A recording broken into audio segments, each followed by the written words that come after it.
Hi! In front of me is OnePlus Nord CE 5G, and today I would like to show you how you can change default apps on this device.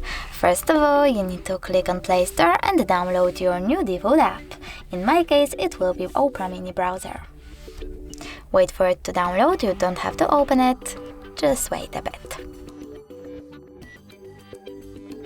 Now click Home button, choose Device Settings over here. Scroll down and tap on Apps and Notifications. Then choose Default Apps over here and pick one of those sections. I want to choose Browser Apps, I have to tap on it and set up my new browser by clicking on the chosen one, like Opera.